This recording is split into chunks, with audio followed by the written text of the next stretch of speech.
Hi ಎಲ್ಲರಿಗೂ ನಮಸ್ಕಾರ. ಇವತ್ತು ಭಾನುವಾರ ಆಗಿತ್ತು. ಭಾನುವಾರ ಆಗಿರೋದ್ರಿಂದ ಭಾನುವಾರ ಅಂದ್ರೆ ಲೇಝಿ ಅಲ್ವಾ. ಸೊ ಲೇಟಾಗಿ ಎದ್ದಿದ್ದು, ಅರೌಂಡ್ 8 o'clock ಆಗಿತ್ತು ನಾವು ಎದ್ದಾಗ. ಮನೇಲಿ ಟಿಫನ್ ಏನೂ ಮಾಡಲಿಲ್ಲ, ತಿಂಡಿ ತಿನ್ನೋಣ ಅಂತಲೇ ಹೊರಗಡೆ ಹೋದ್ವಿ. ಹೊರಗಡೆ ಹೋಗಿ ಇಡ್ಲಿ ಮತ್ತು ಕಾಲು ಸೊಪ್ಪು ತೊಗೊಂಡು ತಿಂಡಿ ಎಲ್ಲ ಮುಗಿಸಿದ್ವಿ. ಹಾಗೆ ಬರ್ತಾ ಸ್ವಲ್ಪ ಐಟಮ್ ತೊಗೋಬೇಕಿತ್ತು ಅಂತ ಶಾಪ್ಗೆ ಹೋದ್ವಿ. ನನ್ನ ಮಗಳು ಯಾರೋ ತಾತ ಎತ್ಕೊಂಡ್ರು, ಹತ್ಬಿಟ್ಲು. ನಾನು ಮನೆಗೆ ಬೇಕಿರೋ ಐಟಮ್ಸ್ ಎಲ್ಲ ಮಂತ್ಲಿ ಒನ್ಸು ಪಕ್ಕದಲ್ಲೇ, ನಮ್ಮ ಮನೆ ಪಕ್ಕದಲ್ಲೇ ಒಂದು ಅಂಗಡಿ ಇದೆ, ಅಲ್ಲೇ ತೊಗೊಂಡ್ಬಿಡ್ತೀನಿ. ಇನ್ನು ಬೇರೆ ಐಟಮ್ಸ್ ಬೇಕಿತ್ತು ಅಂತ ಸ್ವಲ್ಪ ತೊಗೊಳಕ್ಕೆ ಹೋದ್ವಿ.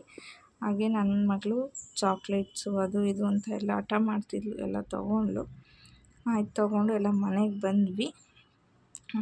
ನಮ್ಮಮ್ಮ ಮನೆ ಇಲ್ಲೇ ಹತ್ತಿರ ಇರೋದು.